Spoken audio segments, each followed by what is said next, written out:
be a trustworthy person. Be that guy that people can say, Was is good for it, or you're good for it. You know what I'm saying? And because I knew that, I don't have no money to buy no Ferraris and stuff, but I knew that I'd be able to get to the person that would be able to give me a Ferrari and trust me with it. Do you know what I mean?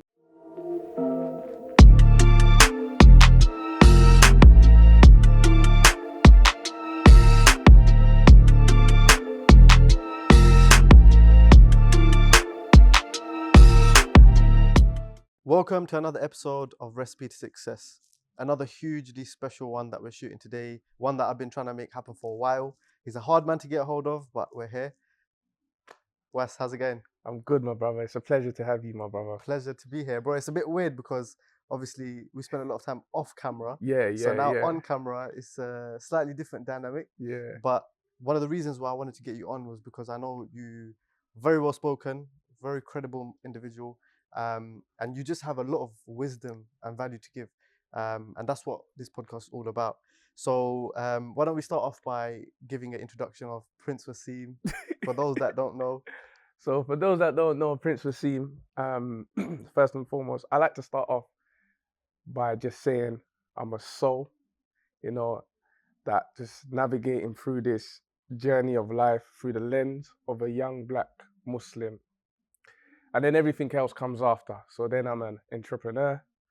I'm a certified life coach. I'm a husband. I'm a father. And I'm just a young man that's gone through a lot of experiences in life. And I found a passion in giving back and inspiring people through my journey. Mm-hmm. And you forgot the counsellor bit as well. Yeah, we'll go into more detail. We'll go into more detail. But as of recent, I was a nominated independent counsellor for the borough of Brent, and I'm just going through that experience at the moment as well. Yeah, man. Perfect, man. Perfect. So let's start with, obviously you've given a brief introduction of who you are, but let's start off with the story. Obviously, a lot of people know you in the area. You're a very well-known individual. You come from a very respected family. So let's talk about that. Let's talk about little Was. Growing up, and how did it? Just your early years in life. Okay, so bismillah. Little Was. I grew up in a neighborhood in northwest London. It was called Kilburn, Queen's Park, and I went to a state school to start off with. So I went to a school called Kilburn Park. Got kicked out of Kilburn Park. Went to Wilberforce. Got kicked out of Wilberforce. And then for secondary school, I went to North Westminster. So North Westminster is quite a very well-known school in Northwest and West London. And it was at that point when I got kicked out of North Westminster, my dad had enough. And he said, you're going private school. So I went to boarding school in Leeds. Yeah. So a lot of people don't know that I'm actually a Hafiz of Quran. So at the age of 15, I memorized the whole Quran by heart. Because my dad was, you just met my dad, innit? So my dad is he was very strict and wanted to give us a very strong foundation. Discipline, yeah. So, and so I went to boarding school. But before I went to boarding school, I was getting caught up in, I was a naughty boy. I was very adventurous. I like to put it like that. I always wanted to see what was on the other side, So anyways, when I did get to boarding school, at that time I hated it. As a young guy, you're thinking, oh my days, my dad's took me out of, what I'm gonna be missing so much, and now I'm up in Leeds by myself. You know what I mean? I hated it. And at that time I actually hated my dad. I'm like, what? Out of all my siblings, why me?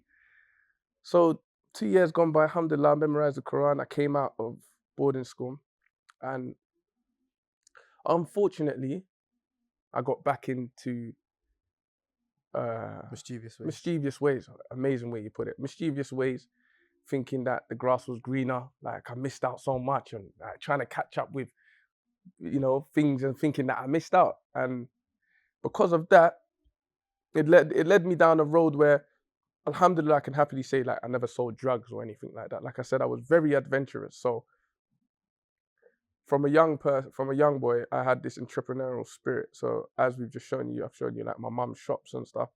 So I grew up in a very entrepreneurial household where my mum's a very strong character. She has her own business. My dad has his own business, but my dad's a very faithful man, you know. So he installed Islam in my household very strong. So seeing my parents be entrepreneurs, it made me want to, you know, start that whole essence of making money on my own. So I remember I used to be one of those boys that when I did come back from boarding school, I started year 9. So I used to be one of those boys that used to bring in chocolates into school and say, yo, listen, 50p a pound, 50p a pound, break down the Kit Kat and say, yeah, it's a pound. I bought the whole packet for like £2, you know what I mean? But alhamdulillah, so from then on, as I was, you know, going over year 9, year 10, year 11, I got, I developed a passion for cars. So I remember like when I was like 17, 18, we never used to see Ferraris in my area. You know, there was no like if you wanted to see that stuff, you'd have to go Knightsbridge. And to get to Knightsbridge, it's like, how do we even get there? Do you know what I'm trying to say? So one of the things that I clicked on from a young boy very early on was that be a trustworthy person. Be that guy that people can say, Was is good for it, or you're good for it. You know what I'm saying? And because I knew that, I don't have no money to buy no Ferraris and stuff, but I knew that I'd be able to get to the person that would be able to give me a Ferrari and trust me with it. Do you know what I mean? So I got into I developed a passion for cars, and then I started doing hiring at the age of 17, 18. Wow. And a lot of my friends them times, so I'm about 17, 18, and my friends are about 26, 27. So there's this 10-year gap. So I grew up kind of very fast. I grew up very, very fast to the point where sometimes when I look back, I feel like I kind of lost a bit of my youth because I was so ahead of my time. Do you get it? So But I'm guessing you wouldn't do it differently because that was just who you were. Nah, I would not do it differently. Like even just to get to the part of when I did serve some time in prison. I went prison a few times, yeah, in my young early ages. And the last sentence I did was 14 months. Yeah, so the rest was 2 years. I did 14 months, the rest on tag and stuff. Yeah, and I wouldn't even change that because, and I know what it feels like to be lonely. I know what it feels like to feel like finding yourself. I know what it feels like to feel like you're lost, especially because I've gone through it at boarding school. When I was at boarding school, I was the only black boy at boarding school. So a lot of my peers then was Gujaratis, Bengalis, Pakistanis. You know what I'm trying to say? Like, and they were from America, so students from around the world, but I was the only black child.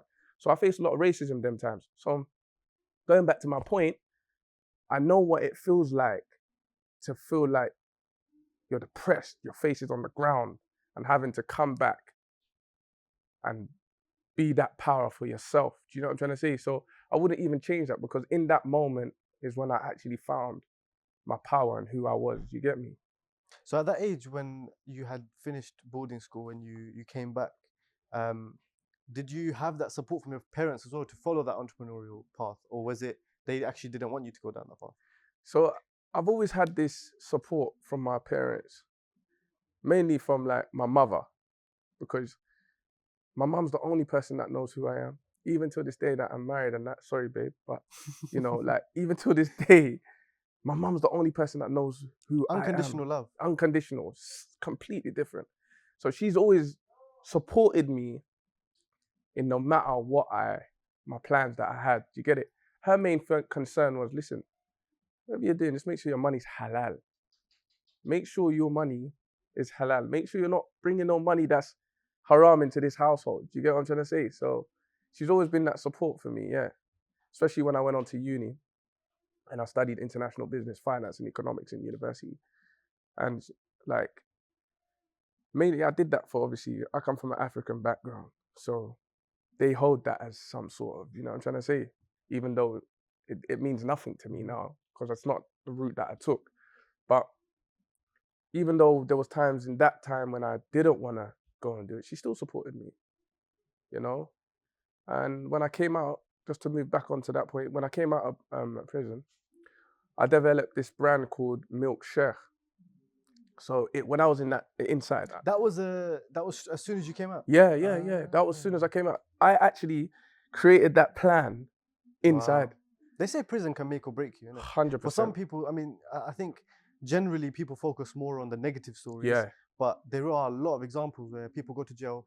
I had Bouncer like early on in the podcast. Yeah. And he was a prime example of that. He spent years in Yeah, prison. But he then kind of learned the way, and now he's doing amazing. 100%. So that's another example of someone who actually used that time and actually understood themselves. It's also a tender age as well. When you're young and you're going through prison, it's like you can either go more radical, or you can actually just decide, you know what, I'm never coming back here. Because you know what it is, bro? How often when we're caught up in our busy life, our busy schedule, do we actually take a break and say, hold on, let me slow down a bit? Just to think. How often do we do that? Let me just slow down and let me just think. In there, all you can do is think. That's all you can do. All you can do is think. Exactly. You have you don't have control of time, but you have control with what you're going to do with your time. Do you know what I'm trying to say? Everything has been slowed down now. You can plan. You can plan and execute. What did the first day look like in your first ever experience in prison? Because I'm always curious. Once the door closes for the first time. Boy, my first day. Yeah, I remember because the first time I remember my mum came to the court, wasn't expecting me to go, and bam, that experience of seeing her crying at the court, and then boom, when they took me down. So in the court, they've got a cell downstairs. So they take you downstairs into the cell court, and you're sitting in this little block room. Nothing, bro. You're just there. I'm just there with my thoughts. I'm just thinking, what's this gonna be like? I'm just thinking. Time is so slow. Then they take you into the circle van, and then you're getting transported to the prison that you're gonna serve your time. And when you get to the massive gates, then they put the van through. They come in, count how many people's inside. Then they drive the van through again. Then you're inside the prison, and now you come down, and then you go into the main gates of where now they're scanning you in and saying your time and saying how long you're doing and stuff. And I remember my first night, bro. My first night. Imagine I've come in a suit, so I'm on the wing with loafers. You've always been a stylish guy.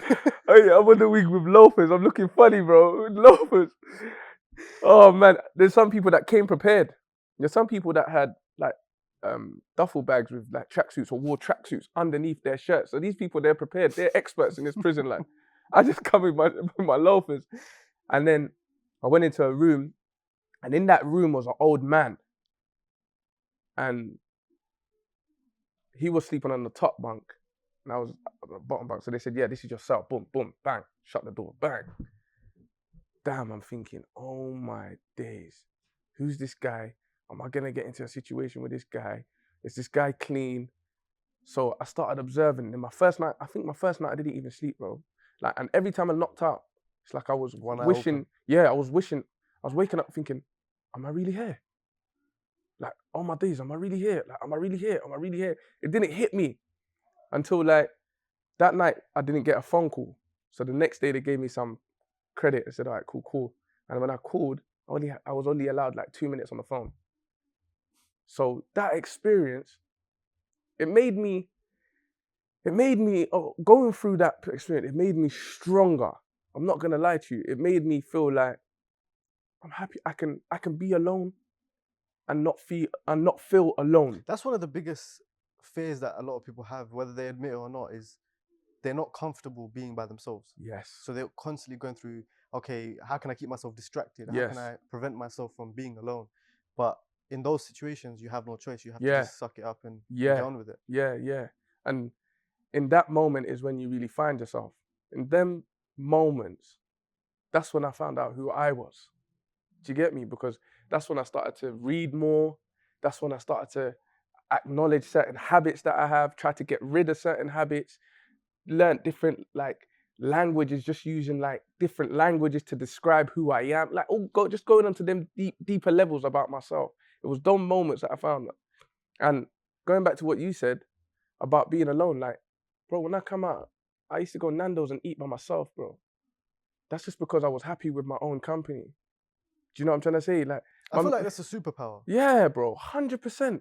I didn't feel like I needed to be around the crowd to feel fulfilled. Like everything I have around me was fulfilling me. But that was because of going through that experience. Do you know what I'm saying? So certain experiences, we think that, oh my days, I'm going through it and it's so bad, but there's hidden blessings and gems that come out of it. And it's happened to me many times. Like moving forward, we're talking about Milk Sheikh. Wow, so on the topic of Milk Sheikh. When I opened up Milk Sheikh, I was alone. Like I was alone, bro. And I was like, there would be times I'd be inside the shop, yeah, before I got staff, because I'm a very hands-on person. So when I establish a business, I like to understand the business to the T. I need to know how the business runs. I need to know how it functions. I need to know everything. Like that's just how I am. So even down to making the crepes, I knew how to make crepes, waffles, milkshakes, all of that. So there would be times that I'd be alone in there. And I used to think to myself, like, damn, like, I ain't got no one here with me. Like damn, man. But I'm still making it happen though. I've still made this happen though. So the power's within me, innit? Like, don't look for validation elsewhere, Was. You've never needed to do that. Don't even start looking at it like that. Do you know what I mean? So, but now, alhamdulillah, like, obviously through COVID, so just before COVID, I had a lounge as well in Wembley. And I managed to get rid of that lounge. And obviously through COVID, because I got so much things going on, and I had the milkshake place for 6 years, I had staff and so on and so forth. But anyone that's in the food business would understand that the food business ain't no joke. You know what I'm saying? Like, especially where I'm doing it with myself. People usually go into that sort of business and have partners, you know, and they share the responsibilities. Okay, you handle that, you handle that. So for me, like, I had to weigh it up and say, okay, look, I own the trademark of this business. I can revisit this business at any point in time now.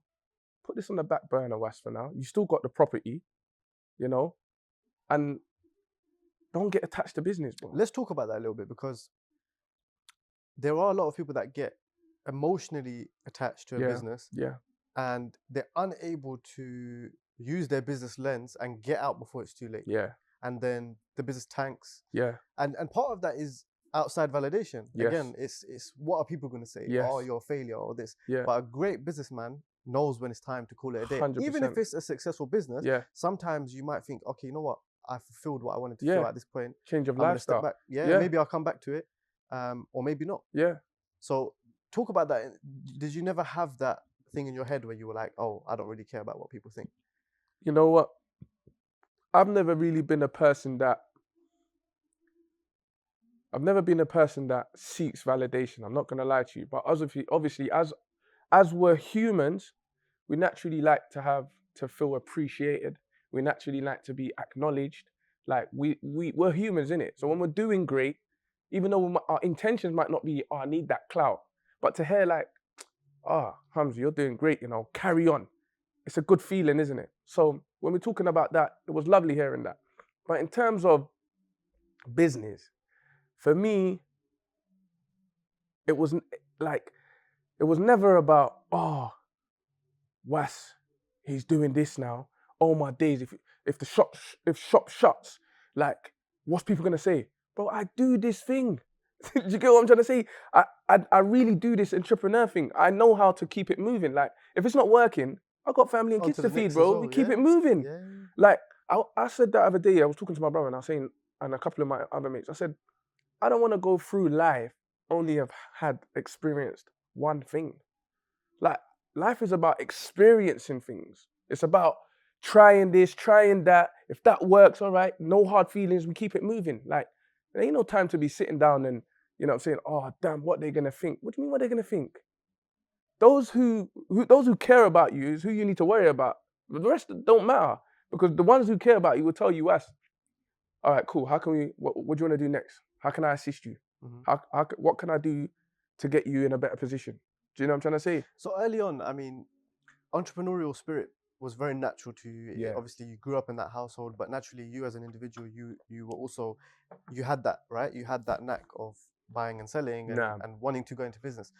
But were there any people along the way that you did want to impress, maybe your parents, or was there anything deeper that actually motivated you to achieve anything? My mum, she's a very hard worker. Like I know my dad, but in this society, the man's always the lion. So naturally, we have this entitlement, expect our dads to be strong and go out there and work. But seeing my mum the way she was a hard worker, I was inspired by my mother. I was very inspired, like, do you know what I'm saying? So that's what drove me. I said, wow, like, even though dad, he does his thing, but mumsy, there's just something about, I mean, if you ask your friends about Nigerian women, they'll tell you they're serious, you know? Do you know what I mean? So seeing my mum just be so entrepreneurial and strong and have drive, I got that side from my mum because my dad's a very chilled guy. He's very Calm and collective. Everything's from Allah, like it's cool. My mum's like, yo, we're getting this. You know what I'm trying to say? We're getting it. So I got that side from her. I always wanted to make her happy. You know what I mean? When I opened up my shop, that was like a trophy for her. Like, you know what I'm saying? Like, wow, mashallah. Like, my son's come out and he's now doing positive things. When I got invited to, maybe we're going to get into that inshallah, when I got invited to Spain by Heineken and I'm going to speak in front of 4,000, 5,000 people, my mum's sending that to her fans and family, like, look at my son, like, do you know what I mean? And more so, it was a stepping stone for myself. It was like to myself that, Wash, you can do this. Because when I come out, there was times I used to think, what am I going to do now? Because I had a plan. I said to myself, I want to come home, I want to establish business, I want to get married, I want to do things properly. But in my head, I used to have that little voice in my head say to me, but how are you going to do it? But how are you going to do it? How are you going to do it if you ain't even got contacts for shops? How are you going to do it? You ain't met the girl that you want yet. How are you going to? But then there's this beautiful ayah in the Holy Quran, yeah? And it goes, let me think. It goes, Inna Allaha ma'as sabirin, yeah? It talks about patience. And one of my favorite books that I've got with me today, it talks about those people who are most patient. They are most patient with Allah, so much so that they have a desire for something and they're praying for it and praying for it and praying for it. And even when it becomes so hard, they're still patient. Those are the ones that Allah loves the most. Those are the people that are going to be the people of heaven. So for me, when I was going through that period, I used to think to myself, all right, Wes, things might not be going your way. Things might not be going to plan, but just be patient. And when I absorbed that perspective, things just started ticking. Things just started happening to the point I'm thinking, I'm asking myself, how am I doing it? Qadr of Allah. Qadr of Allah. Do you get what I'm trying to say? So I'm starting to think to myself, okay, like, even when I went to get the shop, bro, when I went to the shop owners next door, I asked them, who owns this shop? Who owns this shop? Everyone's telling me they don't know. So what I did was, I sent my missus into the shops. Oh, hello, okay, who owns the shop? Yeah, here you go. Yeah, this is I'm saying, oh my days, these are the challenges I was facing before I even got the shop.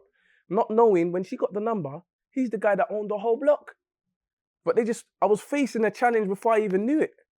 So when I started jumping these hurdles, I started to realize that your trust should be in Allah. And that's when I went on to that trip in Spain and I said this three words: trust the process, bro. No matter what you're doing, if you don't trust your process, if you don't have full yaqeen and taqwa and trust in Allah that Allah's going to do this for me, forget about it, bro.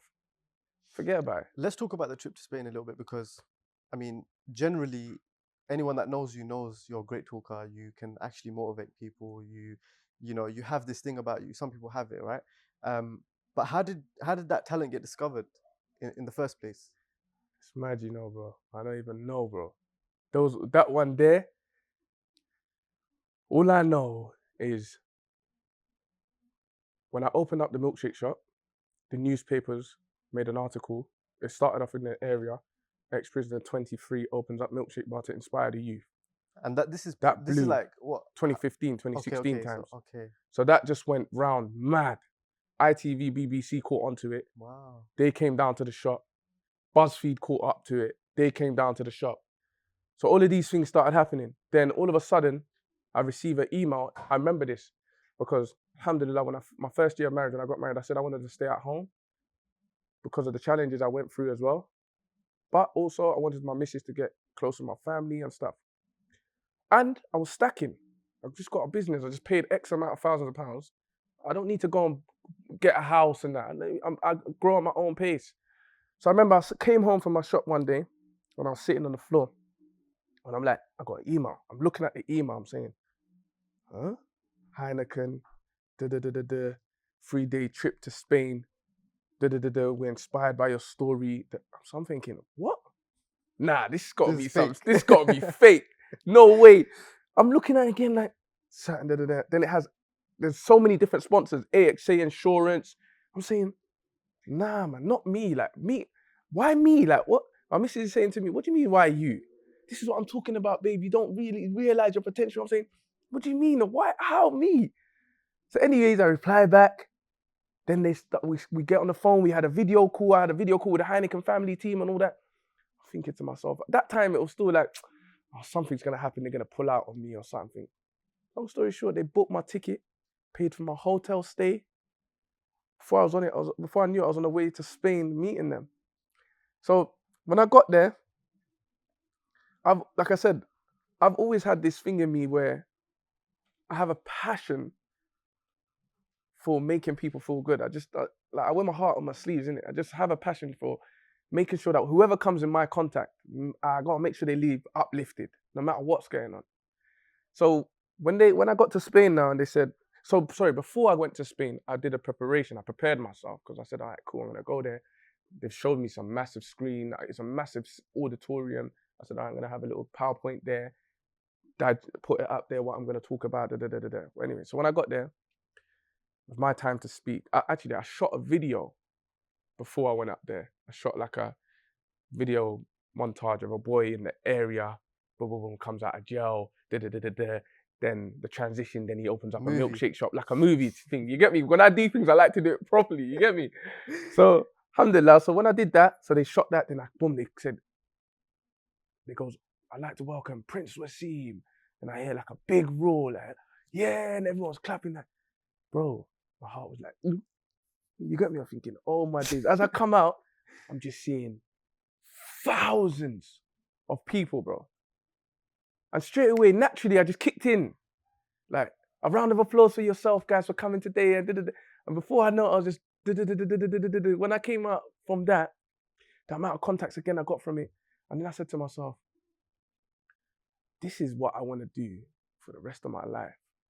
Like, even if I don't get paid for it, that feeling that it gives me, bro, that fulfilling feeling of when I came off stage and I had, wallahi, no word of a lie, I had girls coming up to me. Like, one girl was in tears saying, what you said touched me differently. Like, I'm going to chase my dreams. Like, and that feeling for me, money can't buy, bro. Even just helping one person. Trust me, bro. Money can't buy. Like, recently, there was a brother who passed away, Allah yarham, brother Ismail Buman. And if you saw the amount of people that was at his janazah, bro, thousands, bro. And that's because of how many people he touched. Not how many people he gave money to or did this and he was known as the richest guy. No. How much souls he touched. That's your legacy, bro. If you can't touch, if money is your purpose, each to their own, bro. But if you want to be a real legend, you really want to be a real legend, touch souls. Make people feel good, inspire people, fulfill, like, that is what you call real fulfillment. I'll do this for the rest of my life. Even if I weren't getting paid, I would do this because that feeling that it gives you, you can't buy it, bro, man. And that's how I diverted towards coaching and life coaching. So when I got back, I started getting invited to university. So I'd done Queen Mary University, Westminster University to come and give speeches, schools, my old school and stuff. And then I started, a lot of athletes used to reach out to me, like a lot of football players, because I used to talk about a lot of mental fitness and mental health stuff and be like, and then from then I started doing coaching, one-to-one coaching, and started doing coaching with some elite people in the business world. I'm talking about some people who probably don't have to think about money, but they're going through depression, bro. And I'm sitting with them thinking, what are you coming to me for? Like, huh?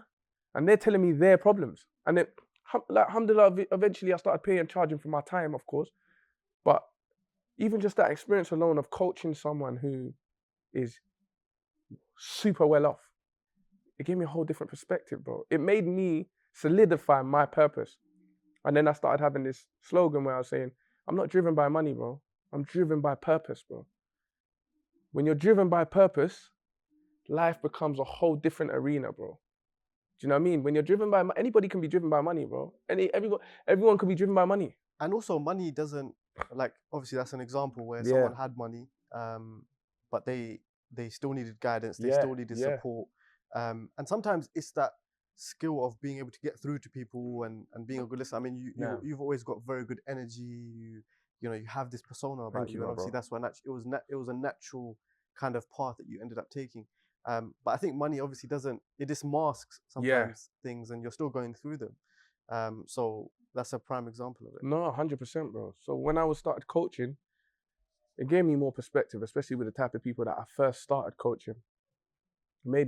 It just solidified my purpose, like I said. It made me realize that, Wes, like, you keep going, certain messages, you know. Then I ended up in Richard Branson's advert, you know. Like, they just took my clip from ITV News.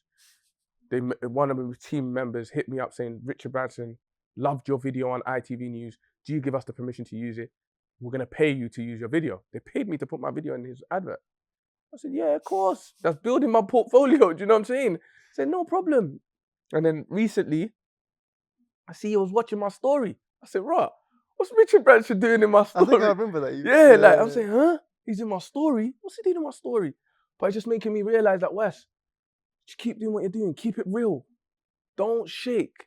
Because, of course, at times, like, I think we had this conversation already, but we're talking about, look, like, when we're trying to keep it real and, you know, when you're clean-hearted, sometimes you take the long way to your destination, innit?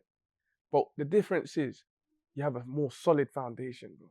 You know what I mean? And you get respect along the way. You get respect along the way. And eventually, when you keep staying in your lane, people recognize, raw, this guy is actually a real one. So they end up coming back anyway. Facts. They end up coming back. I've seen it so many times. People think that, oh, that guy's real, so they're heading that way. They go over there and say, raw, this is just clout, man. They end up coming back round, oh, this guy's the real one. So when you're in your lane, there's no traffic. Because there's certain times I think to myself, run. Because I slowed down off the cars and all that. I slowed down off throwing up car images and stuff like that. I said to myself, listen, I want to be able to walk in a room and wear slippers. Serious, bro. And wear slippers and still gain the same respect. I don't want to feel like I have to drive in a Ferrari to a meeting before I get that respect. No, you're going to respect me because of the values I hold, the way I articulate myself, and that I get the job done. You're not going to respect me because I got a nice little watch or I'm driving a nice car, and nah. So that's why I kind of like toned it down and rebranded myself. I did a whole rebrand. And for me, doing that rebrand was the best thing in my life, because now it helped me filter out the energy suckers. It helped me filter out, because you see what? The moment I stopped posting that sort of lifestyle, they didn't want to be around me. It's like thinking, what's gone broke or something? Yeah, they didn't want to be around me. It's like, oh nah, he's not really doing that. He's not really posting the cars no more, man. He's not really the popular guy no more. Like, let me go over there now. It's just that I just don't want to do that. Yeah, things are still happening. In fact, they're even better than they was before. Alhamdulillah, all praise to Allah. But I just realized I needed to get rid of the energy suckers, bro. And one must do that time to time. Because before you know it, you're just getting drained and drained. Your energy's getting drained. No one's pouring into your cup. You know, I was saying to my friend the other day, I said, look, we got 2 cups here, just like how me and you got 2 cups. And the idea is that I pour into your cup and you pour into mine. I pour into your cup, you pour into mine. No one's cup's going empty. But the generation that we're living in now, everyone just wants to pour into theirs, bam, leave yours empty. That's a great analogy. Do you know what I'm saying? And this is the generation that we're living in right now. So people think that in order to get to the top, they have to step on someone else to get there. And then they realize they get there and they realize, rah, like, now I haven't got anyone to turn to. Yeah, now what?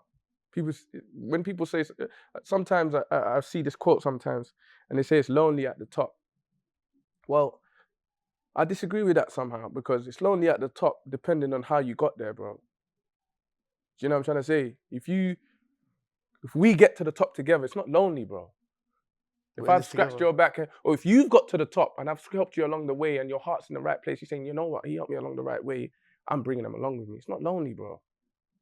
Do you get what I'm saying? So there's different perspectives. There's so much quotes that fly on Instagram these days and people just twist the whole narrative of it. I'm like, bro, like some cliche stuff, bro. Do you know what I mean? But like, alhamdulillah, like now I'm in a position where, like, as you mentioned, so about the milkshake shop, I've changed it to something else. We've got an e-bike company. We manufacture, repair, sell, and rent e-bikes. We've got the third store. My shop is the third store. So the person who came to rent my shop, I actually liked his business model. And I said, yo, I want in, man. This is an amazing business model. You've already been running it. How can I get involved and how can I assist you? I realized he had a little downfall in his sort of marketing side and his marketing budget. And I said, yeah, I got a strength. I can do this. I got contacts. And, that's how I got in. You said something earlier. Weiss is a man that can just make pee of anything. That was off camera, but yeah, that's something I've actually noticed about you a lot is you have a very wide network, okay, from footballers to entrepreneurs to whatever it may be. And no one really has a bad thing to say about you. And you use your network to your advantage in a clean-hearted way.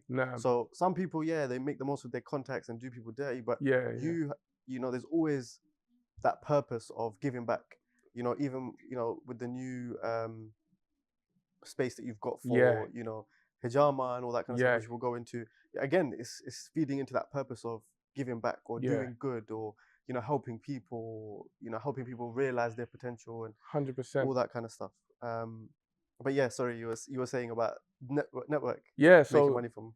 Yes, I just believe like you don't need to chase money. Like making money like your ulterior motive is a lose game because money by itself is nothing. Yeah, it's nothing. Money's always gonna be there. You just gotta be around the right circle, around the right people, and you'll make it. Do you understand? So I focus on relationships. Like, I'll be honest with you, one of my closest friends is the nephew to the king of Saudi Arabia. Wallahi, my very, very close friend. I'll show you after. And people always used to be like, oh, like, bro, you're so close, and bro, but you don't do no business. Bro, I don't need to make money with everyone, bro. Do you know what I'm saying? Today, anyway. Yeah, you never know what's gonna happen. I don't need to make money with every single person, bro. Sometimes I could just have a friend. We're just good brothers, and when the time and the opportunity presents itself for us to make money, we will make it. Do you know what I'm trying to say? So my thing is always about relationships. Build relationships, strong relationships, build credible relationships. Be that person that they can trust. There's a drought of trusted people in this generation right now. So if you fill in that gap of being that trusted guy, you're gonna always make money, bro. That's how my brain works. There's a drought. How many people can go and say, look, oh yeah, I'm gonna give you 100 grand because I trust you to invest in a business. But it's a drought of trusted people. You can't even give someone £1 right today and without them going. So I look at it like a niche. Be in that niche of trusted. You'll make money, Wes. Do you know what I mean? So I don't know, man. This is how my thought process is, isn't it? That not everyone's thought process is gonna be the same in it. Like I said, each to their own. Some people don't care about relationships. If every relationship strictly business, that's also fine. That's what works for you, isn't it? So, I mean, my biggest advice for someone, depending on where you are in life as well, because look, I'm a married man. I got kids. I got responsibilities. So for me, when I wasn't married, it's always been like keeping good relationships and under promise and over deliver. Don't be the guy that over promises and hardly delivers or delivers on average. Always under promise. You know what I'm saying? If you're gonna get it to them by Wednesday, just say you're gonna get it to them if you can get the work completed by Thursday, say you're gonna do it by Friday, but deliver it on Thursday. Be that guy. Don't be the guy that says, oh yeah, I'm gonna do it by Thursday, and you've got it to them by Saturday, Sunday, Monday. Don't be that guy. Be that guy that under promises and over delivers. What do you think is the importance of that? Like, why is that important? Why it's so important is because we're living in a generation right now where your word is no longer your bond. Back in the day, you could seal contracts without having to write it. You just shake your hand, you look the person in his eye, that's my word. And you wouldn't lose a sleep. So I'm old school. I'm old school. I keep it that way, and I will never change that. If I say to you, bro, I'm gonna do it, it means I'm gonna do it. I don't want to fall into that bracket of saying to someone I'm gonna do it and not do it. Do you get what I'm saying? And the people who really have money, they value that more than anything. Thank you very much. The people that are gonna take you through to make your next paycheck the biggest paycheck of your life, that's what they value. And when you got that connection with them, forget about it, bro. It's like an open check, bro. Just make sure you're delivering. That's why I take that thing so serious, bro. If I can't be around anyone that even just coming late, you, Allahumma barik, mashallah, may Allah continue to bless you. You're a very punctual guy. This is probably our first time we've made a meeting time. You was here 15, 20 minutes before. Do you get me? I got here 6 o'clock on the dot. Do you get what You know what it is? I think people nowadays don't value the old school traditions of, okay, you know what? Like, I'm gonna be as respectful to this person. Because look, you don't have to do this podcast, right? You're taking your time out. Yes, obviously it serves your ultimate purpose of helping people. But ultimately you're here for just to be here, right? And so the biggest thing I can do is value you and say, look, Was, I appreciate it. You know what? I'm going to do everything on my end to make sure that you feel that, not just from my words, but from the actions. I think also going back to what you said about word is bond. It doesn't exist anymore. People don't follow it up with action either. So to do both, people notice you and people respect you and people appreciate you. And like you said, 5 years from now, me and you might be doing something because of the little etiquettes that we share. Yeah. And that's, like you said, what the most wealthy people in the world value the most is the basic things. 100%. How much are you going to value my time? You know, if you don't value my time, how can I give you anything? How can I support you in any way? Because then I can't vouch for you either. 100%. That's another thing you just touched on, boy. Being able to be vouched for in a room when you're not even there. That is almost impossible nowadays. You don't know what someone's going to do tomorrow. Do you see what I'm saying? And those old school etiquettes, bro, those old school etiquettes will get you through doors that money can't. That was powerful. Do you see what I'm saying? Yeah. Those old school etiquettes, morals, will get you through doors that money can't. Being trustworthy, holding your word, you know, being a man of integrity. You know what I'm trying to say? You see these ones here? They'll get you through doors that money can't, bro. And several times, alhamdulillah, again, all praise due to Allah, those things have got me through doors and sat me with people that most people won't be able to sit on a day-to-day basis. Do you get what I'm trying to say? It's like, shoo! And going one step further, and we'll go into more detail, is obviously Islam as a whole. Like, these are traits that, you know, are supported by the religion as well. Yeah. And, you know, God loves a trier. Like, he's gonna push you on that path. He's gonna help you 100%. when he sees, oh, okay, you know what? He's doing a good job. Let me reward him. No. Whereas if you deep down you don't have that integrity, you don't have those core qualities, ultimately you don't deserve it. Yeah. You know, you think that you can hide that from the world. Yeah. But, you know, Allah sees everything. That's it. Allah sees everything. Another ayah I was going to say to you was, فَبِأَيِّ بِسْمِ اللَّهِ الرَّحْمَنِ الرَّحِيمِ فَبِأَيِّ آلَاءِ رَبِّكُمَا تُكَذِّبَانِ. Which of Allah's favors can we deny? And when I really digested this ayah, bro, which of Allah's favors can we deny? When we talk about favors, there was times when I used to wake up in the morning, bro, and I think this is the first time I'm even going to share it. And that's one of the things that pushed me to do coaching, because when I came out of jail, prison, I went counselling. Because my thought process, everything, I was so negative, this, that. I wasn't always this positive guy, bro. I had to go through certain things to make me like this. And counselling was one of them. And that's why I started coaching. There was a point where I was depressed, and I lost my cousin to suicide many years later. So I lost my cousin to suicide in COVID, But I started to look at life as a favor from Allah. Like, I woke up today, He favored me. You know how many people didn't wake up last night? And I'm waking up and I'm complaining because that deal didn't go through, or that I didn't make enough money in my shop. Like, I was favored. Wasim, realize that you were favored today. So whatever happened today, just say alhamdulillah and be grateful and be happy that Allah's favored you. And the moment I started looking at it like that, bro, wallahi, things changed, bro. When I deep that ayah, فَبِأَيِّ آلَاءِ رَبِّكُمَا تُكَذِّبَانِ. So many favors of Allah is in our faces. Look at the way the birds fly. Look at the way the ants crawl. Look at the way that He's designed our bodies, our system, our whole thing. And on top of it, gives us life. Takes life when we go to sleep and gives back life when we wake up. So I started looking at it like, bro, Was, you've been favored. You're blessed. Do what you got to do, because Allah also says, tie your camel. But don't put yourself into that depression mode, because when you put yourself in that depression mode, it means that you don't believe that this is Allah's favor. That's what you're saying, isn't it?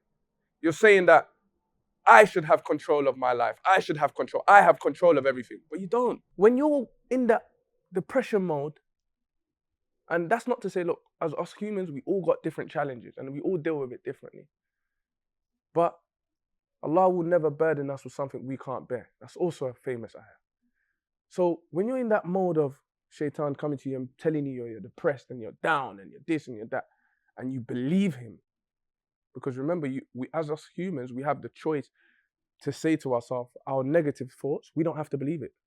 It's scientifically proven as humans, we have 80,000 thoughts a day. Some of them are reoccurring thoughts. Majority of them are reoccurring thoughts. Some of them are new thoughts that we had in the day. So the negative thoughts, we can tell ourselves, I don't believe it. So when you're choosing to believe it now and you're carrying it through your day, and now you're saying, well, I'm depressed and this and that and this. So you're basically saying that you're the boss, innit? You're bigger than Allah then, innit? Because you think you're in control. You're not in control. You have been favored. And when you start to look at things like that, I've been favored, alhamdulillah, ya Allah, thank you for giving me life today. Whatever I'm going to get today, whatever means I'm going to get today, Allah knows from you. And you take the days like that, life becomes different, bro. And that was another thing that made me change my dynamics. Because even when I came out, I was going through, like, I don't like to go into it because it's a bit more personal, but I was going through, like, before I got married, the marriage issues because we're a different culture and all of that jazz, yeah? So that was a challenge for me in itself. So coming out, trying to find myself, then going through that challenge, then going through the business challenge. Then when I started to get my shop, I started to lose friends because I got my shop, all of that BS. I'm thinking, what's going on? It's a lot to handle. It's a lot to handle, emotionally, mentally. So Shaitan was trying to grab me in that moment. And in that moment, that ayah came to me and I really digested. I'm an overthinker. So I'm thinking about that ayah and I say, wow, Allah's favored me, bro. Was, don't watch nothing. Allah's favored you. And when certain things used to happen, I used to be a person that used to take things certain personally because I'm a lover, I'm a deep lover. So I used to take things personally. Then I said, like I said to you, I started looking at things like, well, don't even take it personal, man. Don't take it personal. Allah's favored you, man. You're favored. You're favored and highly blessed by Allah subhanahu wa ta'ala. Look at around you. You know what I'm saying? You wake up. You know what I'm saying? You drink. You're not in the hospital bed. Alhamdulillah, bro.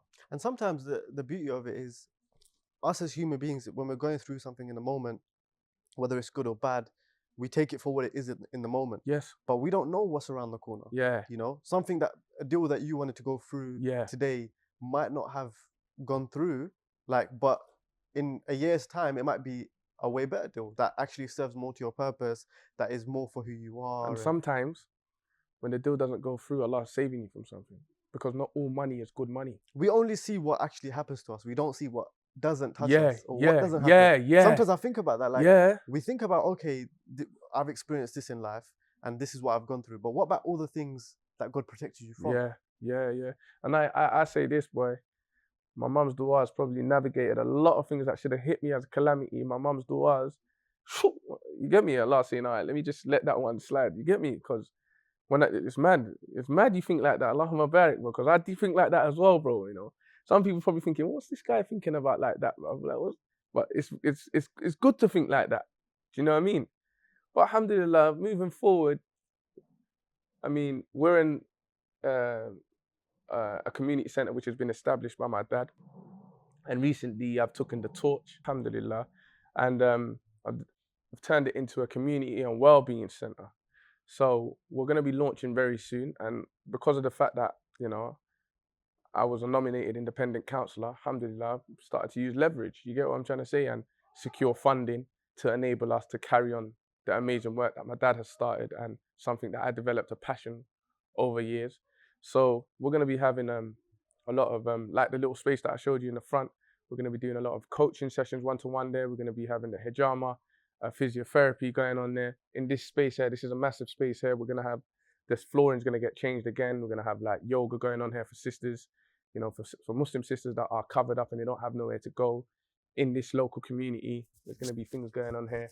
And in Brent, this is for the area Harlseden, this is going to be the new multi-faith hub. This space here is going to be like a multi-purpose space where a lot of the people who are high in our community, in the council, come and have meetings and discuss on what ways to, you know, integrate with the community more. What does the community need? Where certain funding is going to go, and so on and so forth. So, alhamdulillah, it's a very new experience for me. How did the counsellor thing happen, for those that are wondering? Because obviously that in itself is such a huge achievement. Yeah.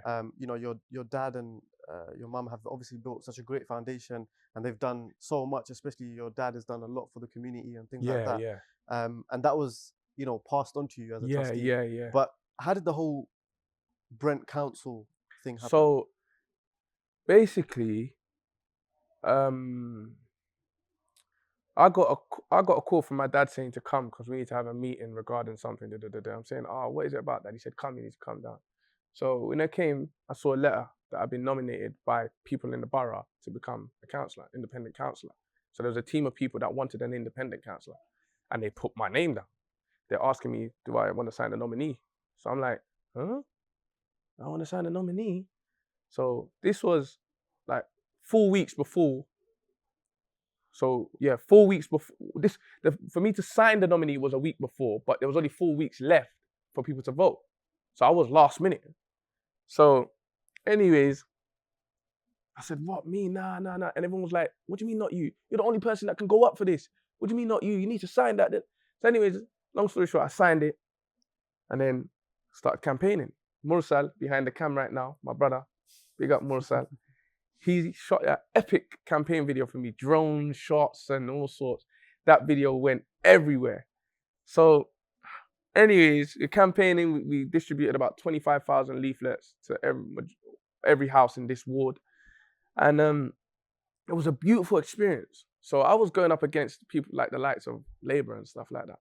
I'm not really a political person. I'm a guy that loves my community and wants to give back to my community and help people. That's it. When it comes to politics, I'm not into the politics game. I'm not on it. So Labour then said to me when they saw my campaign and that, listen, you need to join us. I said, I'm not on it. Do you get me? Like, it's too thingy for me, you know? Anyways, long story short, Labour took it by a few hundred votes. And they were so surprised at my campaign in such a short space of time that they said, listen, people planned for that stuff for like a year. Yeah, exactly. And they have big backing, they have big budgets. So, and this was self-funded, my one. So they was like, nah, we need to work with this guy. And by the way, you're very humble, but I mean, we can obviously testify for this, which is like, you are the hood celebrity. I mean, I've never seen anything like it. Like, you're walking around, everyone wants to say hi to you. Like, you know, and that not only is about who you are as a person, but it's like that word spreads, you know, for a local person to run for a councillor. It doesn't necessarily mean, oh, just because he's local, just because his mum and dad built something in the community that naturally we're going to vote for him. No, it doesn't guarantee anything. It also then testifies to who you are and your characteristics and what people say about you behind closed doors. So it's a natural move that you made, but you've built that yourself. I appreciate that, my bro, man. I appreciate that, man. May Allah bless you for that, my bro, man. Trust me. Yeah, my bro. So It was a mad experience, bro. It was a mad experience because even before the voting, I do this event for the last 5 years. I've taken over from my dad. He used to do Eid in the Park, and Eid in the Park we have like, bro, thousands of people that come in it. So for the last 5 years, I've been, doing the whole planning and making sure that things are going to plan, and just doing the marketing and so on and so forth. So even before then, even before the voting, I stood up and I spoke to all the people that were there. So they were all voting and stuff. Do you get what I'm saying? So for me to come hundreds away from them was a big deal.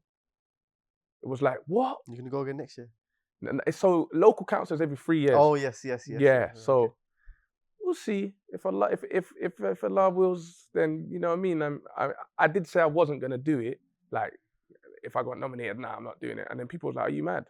You need to go and do it, bro. Like you have everything that it takes. Like you have everything that it takes. Like the leaders of the council are telling me, listen, you have to do it. Mm-hmm. Like even if they want me to be part of their party and stuff, like listen, because if you get with the party, you're in straight away in it. But I don't want to be a puppet, bro. You know what I'm trying to say? Because when you're in there like that, you get, all right, you do this, easy, you got, easy to get drawn in, yeah, I'm not on it like that, bro. So but anyway, you were saying originally about the plans that obviously you decided to take on. Yeah. So the plans now. Initially, my dad got this property, and he just turned it into a mosque. And I was thinking to myself, wait a minute, people usually get properties to make money. This gentleman's gonna turn it into a masjid. So my dad's always been a man that has always said the rizq is from Allah. He's always done several other things, but he's like, in this life, I want to have a balance. I want to build a house of Allah, and I want to build my own house. So I'm building my akhirah, my jannah, and I'm enjoying while I'm here. Allah doesn't say, Islam is a very beautiful religion. It's not a religion of oppression. You know what I mean? Allah doesn't say, no, don't do this. Look at a story of Abdurrahman ibn Auf, who was one of the most loved companions of the Prophet Muhammad sallallahu alaihi wasallam, and one of the most successful in business. When he came to the Prophet Muhammad sallallahu alaihi wasallam, he said to him, Prophet Muhammad said, listen, he told one of the companions, said, listen, give him half of everything you got. He said, no, listen, I'll go, just show me where the marketplace is, and I'll go and make my bread. And he showed him where the marketplace is, and he became one of the most successful companions of the Prophet. So in Islam, our deen is so beautiful, it's so moderate. And this is one thing that my dad showed me, that Islam is such a beautiful religion. I was going to ask you about that because you literally wear it on your sleeve and you really follow the deen. Like, it's not just about, my brother, I try. Of course, it's not just about, the direct things. It's about how you carry yourself and how you live your life on a day-to-day basis. Like, you always remember Allah. You always have that in your path. You have that core belief that no matter what happens, Allah's got me. And obviously that was embedded from your parents, but you still have to take that on. Like there's a lot of people that, they might have a household where they come from like that, but they don't really have that core connection themselves. Yeah. So how do you keep that iman I'll tell you how, bro. going? Because I'm a deep thinker, like I told you. And there was one point in my life where I was deep, and I call it inherited Muslim. Am I just an inherited Muslim? Because the same way, like, when one's father passes away, a family passes away, you inherit a house, innit? So this Islam, this deen, this beautiful religion that I am part of, it's just inherited. Because what have I now done to try and understand it more? Because you come from an Asian background, I come from an African background. In your household growing up, I know your dad said, listen, pray namaz. Make sure namaz is done, Do you get me? How many saparas you read today? You get what I'm trying to say? Same like my dad. The leads is coming out. Yeah, bro, trust me. My dad, have you done your salah? How many juz have you read today? How many Quran have you read today? So that becomes a habit, innit? So eventually, when I got married, the reality kicked into me that, bruv, if you don't have faith in your house, you are done. If you don't have faith in your household, faith is like the legs of this table, the legs of this chair. It holds on everything else. If the legs are done, your whole thing is collapsed. And I say that because if you marry a woman who's got faith, even in times of when you're financially crippled a bit, there's that understanding that Allah will bring it, even for yourself. And when you put this in your household and you make that be the foundation, and I've seen it from my own household when my dad was growing us, even though times used to be a bit thingy, wrong, my dad would never show us. And 2, my mum would never show us. But growing up, my dad tells me stories for days now because I'm a married man. And I understand it as being a married man. Do you get what I'm saying?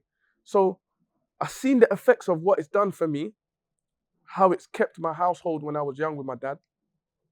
And that's what made me even now say to myself, I need to even go harder, because the days that we're living in now is completely different to when our mum and dads were growing up. Completely. Do you get what I'm saying? Now Prophet Muhammad said, you will know when the Yawm al-Qiyamah is coming, when holding your deen is like holding hot coal. Like practice it. It's now, this is it. Like trying to practice it now. What's right is wrong, what's wrong is right. There you go. And he said also, people that are gonna be in the high positions are gonna be all liars, bro. People who just cap, clout, they're gonna be looked at the ones that are the truth. Shout out to Bojo. Do you get what I'm saying, bro? So having faith, bro. And I'm not like, bro, I'm not no like respectfully, I try, innit? Do you get what I'm trying to say? And I don't want to appear like I'm some saint and stuff. But I just know that the power in having faith and installing it in your household. And that's what drives me on, because I've got daughters as well. So I'm very worried, bro. Because I feel to myself, as well as it being a blessing, Ya Allah, please don't burden me with a test that I can't bear, even though I know you won't. Because how I grow my daughters is gonna be a big testament of my success. If I don't grow my daughters properly, I failed. And now I understand it when my dad said, listen, if I don't grow you lot properly, I failed. Forget about everything I have. So that's how I keep it. Like being a man and being the leader of the household, having faith keeps your house together. Praying with your kids, praying with your wife. You know what I'm trying to say? This is what keeps the household. If you don't have faith, forget about it. You know, fast forward, like in hindsight, do you now, as a father, as a husband, understand some of the things that your father did or your parents did? 100%, bro. Like I said to you, when my dad took me to boarding school, I hated him, bro. You see now, I love him, bro. I love him, bro. I tell him all the time, I love you, Dad. Do you get me? I give him hugs like a baby, because what experience I got from that and the foundation that I have, I feel complete, bro. And I couldn't imagine myself without it. How would I be without it? What would I hang on to when times feel hard, when feels like it's not going to plan? And you know what I'm trying to say? There's certain ayahs in the Quran, when you read it, you just feel raw. When you read the meaning, it's like raw. Alhamdulillah, bro. Like, Allah is the best of all planners. Like, you know what I mean? I was just joking with my dad outside, yeah. I said, why you look stressed? And then I said, oh, yeah, you're not that stressed, man. He goes, why am I going to be stressed? What, in dunya? Think I'm going to stress myself in dunya? Nah, man. That's just how Giving me chills. That's how my dad is. And he just embedded that into me. And for me, it's hard, but trying to absorb that way of life, like, bro, we've been favored. Allah has favored you from the time that we can all be in this room right now. We've been favored. The rest that you have not control over, leave that for that. Right now, we're enjoying this moment. We're connecting. We'll probably go grab a bite after. That's it. You get what I'm saying? So that's my take on my perspective of life at the moment for me, you know. What does success mean to you? Wow. Success. Because you've achieved a lot, obviously. You've achieved a lot. You're one of those individuals that really understand your purpose. You are on a mission. You know, you've got a plan. You take each day as it comes, and you appreciate the blessings of each day. Yeah. But ultimately, success, you know, can be subjective. Yes. So for you, what does it mean? Success means to me being able to have a balance in my life. However, there are some times where I feel like there is no balance. It's deen before dunya, always. Do you get me? And then I have my realization that, listen, you can balance it. You know what I'm saying? So, but ultimately, it's to live a life with purpose till the day I die, bro. Touch as many hearts as I can.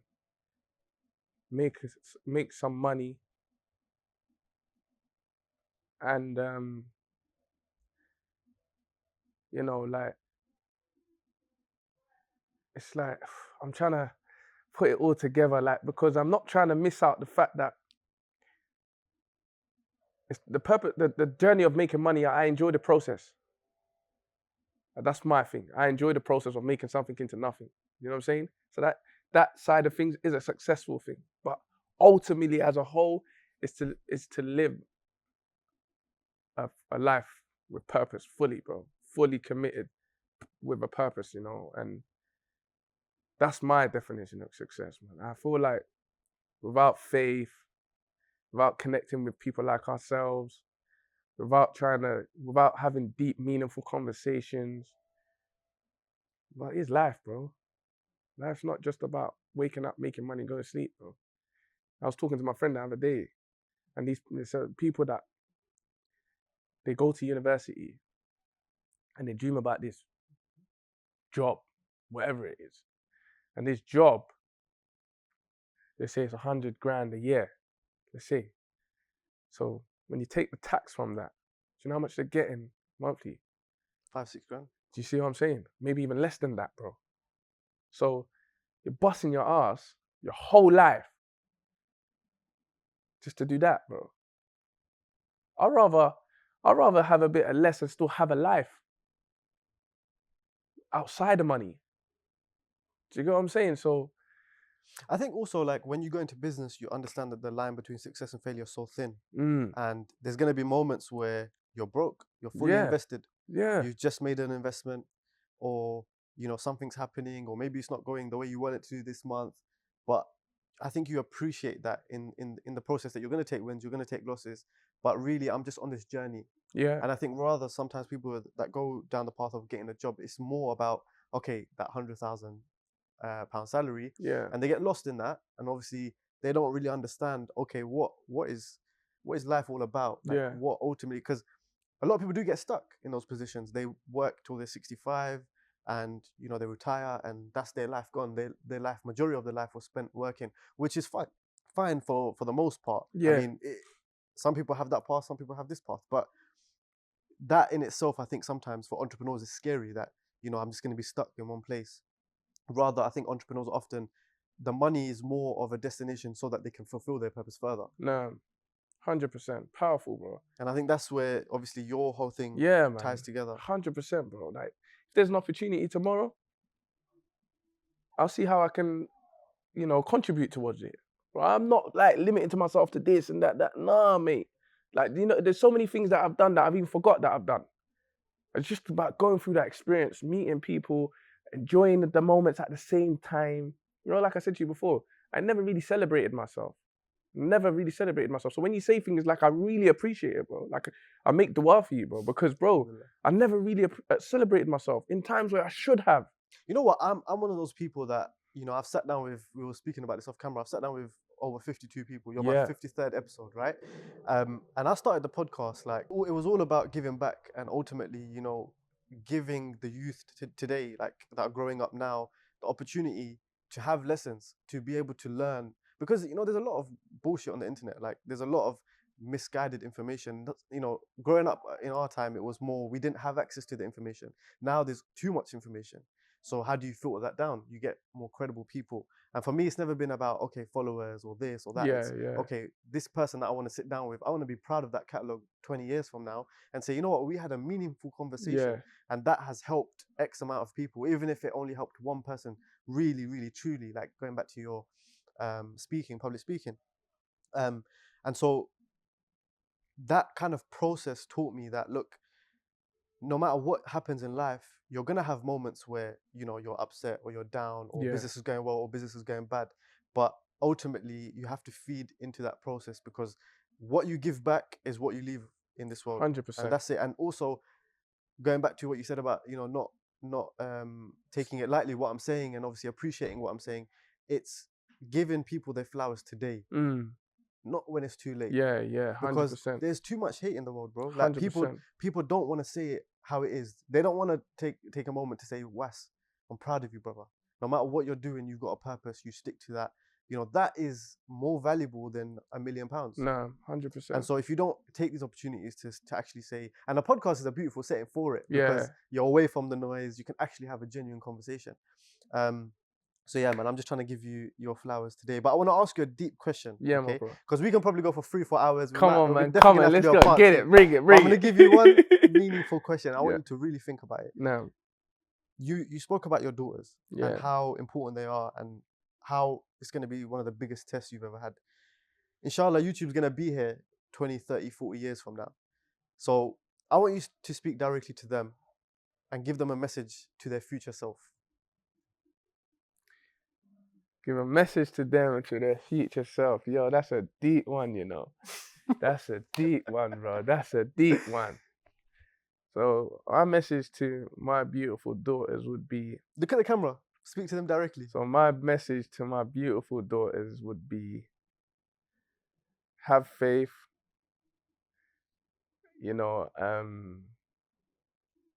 always believe in yourself, and remember that Allah will never burden you with something that you cannot bear. Always live with a purpose, and at times when you feel like the tides are going against you, remember that Allah is always there, and He'll always make you be where you're supposed to be at the time you're supposed to be there. And I will always love you, no matter if I'm here or if I'm in Jannah. I'll be looking down on you, and hopefully I'll be a proud father, inshallah. Beautiful, man. Yeah. Captured it perfectly. So my final question, what's next? What's next? So what's next, inshallah? At the moment, like I said, I'm going to be committed to building this community center, building this well-being center, inshallah. So I've dedicated my time to that. I'm currently developing a well-being program at a private school right now as we speak. I'm head of physical education and well-being at the school right now. You got too much. You know, no one even knows. No one even knows. Like, this is the first time I'm even putting it out there, bro. And this is a beautiful experience. It's all come through the whole counselling and stuff. Inshallah, I've been offered to develop a well-being program in a Saudi school in Saudi Arabia. So, yeah, man, there's a few things in the pipeline. We don't stop working because Allah has favored us. You know what I'm saying? He's given us the breath. He's given us the mind. So we utilize that. Allah loves it when his slave utilize what he's given him for good. So we don't stop. And yeah, man, inshallah khair. And that's what's next at the moment. This is what is in the pipeline at the moment. Because for me, when I was young, Dad used to always take me to the masjid. He always took me to the mosque. And that became my hub. That was my space. So growing up now, when I look at it, I think to myself, hold on a minute. We've got the mosque, but how many youths inside the mosque? You go there, it's a big empty. problem nowadays. Now we have so many mosques. So many beautiful mosques that's got spent millions of pounds, bro. Honestly. But how many young people are in there gaining from there? So I said to myself, hold on, okay. What I'm going to do is, it can't just be a masjid. Of course, we've got the prayer space where people just come pray their heads and keep it moving. This is going to be a well-being space where you can come for your mental fitness, your physical fitness, you understand? And your spiritual fitness. So the spiritual side of things, your soul nourishment, is the salah. Your soul needs nourishing, just like how your body needs to eat, your mind needs to... If your soul is dead, you are dead. Forget about it. You're just existing. So just like your soul needs nourishing, I wanted to put this all into one space. And that's why I've created the StimuMind. StimuMind, I put together, it stimulate the mind. So StimuMind. So StimuMind is about nourishing your 360, spiritual, mental, and physical, all in one space. So we start off small, inshallah. I start off with what Allah has favored me with, which is this space that my dad has had for over 10 years. We're going to start it off here, inshallah. And eventually, my plan is to scale it across the UK. So I've already secured funding by the council, by the borough, alhamdulillah, to run this project. And inshallah, it'll be a very successful project that will be all over the UK. So we're talking different boroughs. So we'd have Stimmy Mind in Northwest London. We're going to have Stimmy Mind, a full-on set unit or whatever it's going to be. So there, we have Stimmy Mind there. And we're going to be the hub for mental fitness of our generation. We're going to control how the funding is being spent to uplift the young people, to help the young people. That's my end goal. What's the pros of using that as leverage? So the pros of using the council funding as leverage. Okay, so the pros of that is that, number one, I'm utilizing my influence. So they know that I'm this guy already that has come from here to here. Majority of the people that are up in there are people that don't even understand what's going on here. We've got counsellors in certain areas that don't understand what is needed. So you're just saying, all right, cool, we're gonna put £500,000 towards that. But that's not what's needed. So you've just wasted £500,000. Whereas I know what's going on. I know what's needed. I've been there. I know what's going on in their minds. And I know how we can catapult them to be better people. So this is where we're gonna put some funding. So over the last 2 weeks, I secured funding for StimuMind. And StimuMind is gonna run this project. Do you understand? So eventually we plan to scale it. I'm going to scale it, take it to different boroughs, take it, and inshallah see whatever Allah has planned for it. He's the best of all planners.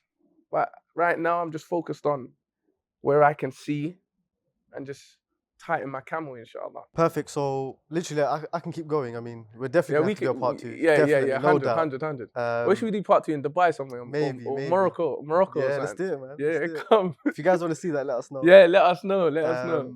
But for anyone that wants to follow you, support your journey, what's the best place for them to follow you? So if you want to follow me, inshallah, my Instagram is Prince Wasim, PrinceWasim. I'll put it in the description as well. well. Inshallah, that's the best way you can follow me. If you want to join my coaching sessions, inshallah, the link's in my bio. You can drop me an email, or there's an email tab. You can just drop me an email, or you can otherwise hit up my brother, and he'll always, we're in contact, so, you know what I mean? So, he's a hard man to get hold of, man. So if you can, then hats off to you. Done something right.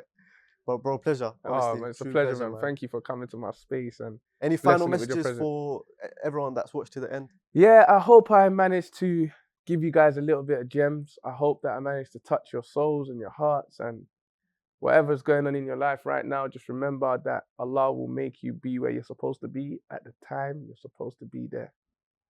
Peace and love. See you guys soon.